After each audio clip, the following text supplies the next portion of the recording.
everybody should be able to come to college. Everybody, no one exception. But you will read the literature in the BG News and all over, and you have to read between the lines, because what they're saying is that you have to raise the fees. I think somebody mentioned earlier, no, maybe in 2007 on this campus, 2008, we had the first thing that they did, and that's a whole story for you to look into, the rollover. That was the first thing they did against the students. The second thing last year, you were told again that we had to build a Stroh Center, where your fees went up again. All right? You remember that. This time it's going up in the spring. It's going up in spring semester. On Monday, the USG is going to be having a meeting upstairs in 308, and they're going to be talking about this. Myself, and I don't know who else, intend to go and say something about this, because it is not right that, you see what happened? The state of Ohio says, I think earlier this year, that universities in this state were now free to raise tuition and fees up to a maximum of 3.5%. Well, the university has said they will raise the fees next spring. And you can bet your ass that this fall is going to go up again, next spring it's going to go up again, etc., etc. Just expect it. So if you don't have money, you may as well drop out and go somewhere else, because it's going to be more expensive for you, and you should know that. You should know that, because the state, the government, has made it possible for universities to raise the fees from now on ad infinitum. And you will not be able to come to school eventually. So what I'm saying is, the danger is, in a democratic society, all citizens should have the right and the privilege and the opportunity to come to university, because they are bright. It doesn't mean that because you're poor. You know, I used to work, and this is why I'm in for this. When I was in college, I had to work every semester. So I know where some people are at, and I was always feel in sync with them. Some people don't have to work at all. Some people, I remember washing so many dishes, so many pots and pans. You know, I never was not able to not work and study. I never was able to really relax. I had to work every semester. And it just means that I feel for people who cannot afford to come to school because they do not have money. It is not right. And it is contradictory to what the goal of public education is.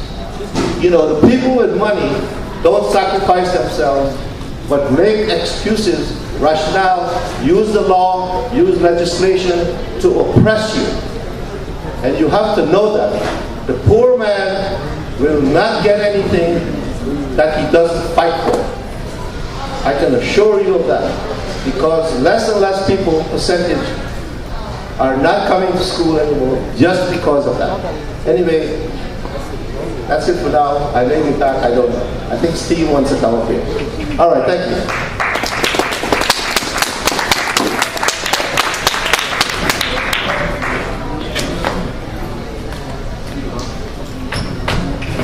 Carol Land, everybody. All right. Next up, Steve Perry is going to come up here and probably talk about something. So here he goes. Thanks, Jay.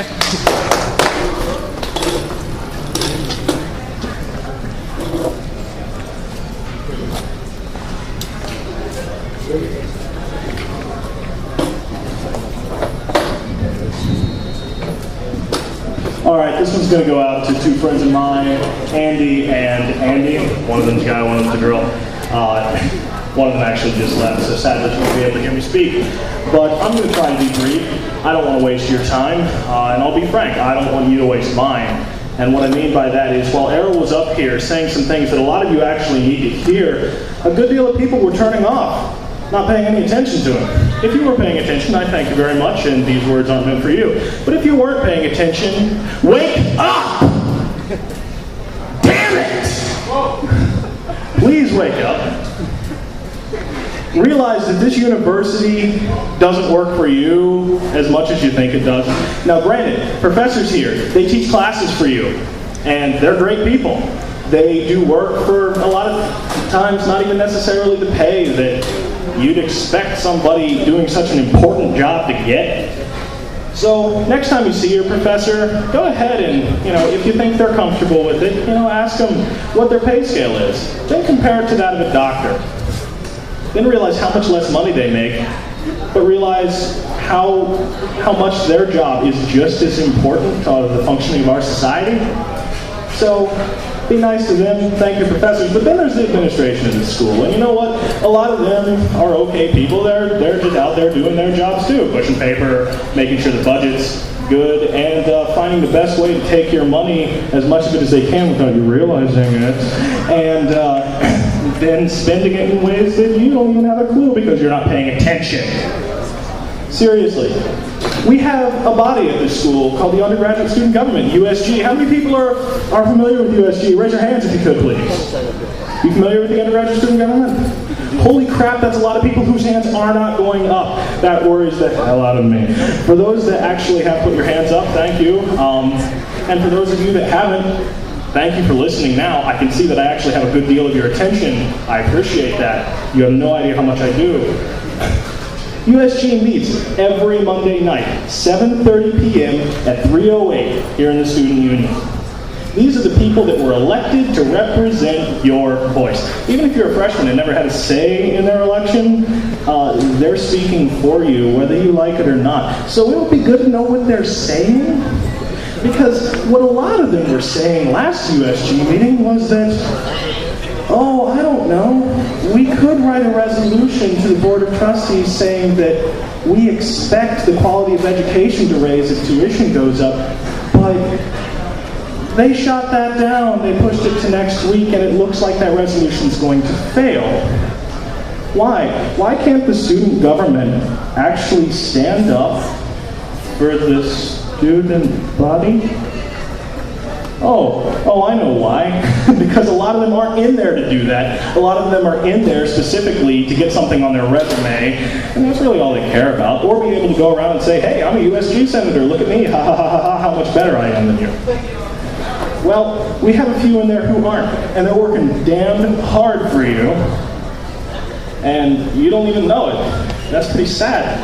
Go there next Monday at 7:30. Go to 308 Union. See what the USG does. A lot of it, pretty boring. I'll be honest with you. You'll be yawning a few times because they talk about a lot of things that aren't necessarily important to you. You got your own lives. I understand that. I want to go out and do whatever too. I like to go and play sports. I like to go run around with my friends, hang out at bars from time to time.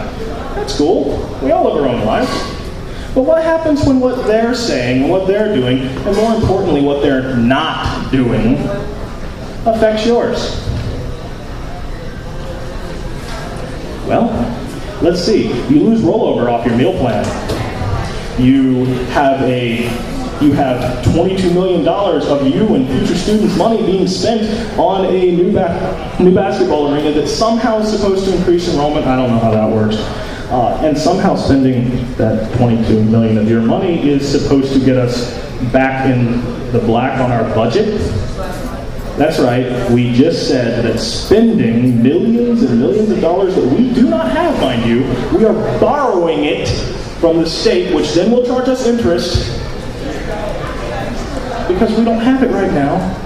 How is that supposed to make our budget deficit that we're living in better?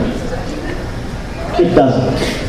And that's why you saw protests out here last semester saying, hey, we want you to have a vote on the Stroh Center. Because the administration went and talked to USG. They said the state requires student body approval for us to raise general fees in the student name to construct a new building. Well, the state doesn't really say who has to give the approval, just as the student body. So a representative government representing the student body can give that approval.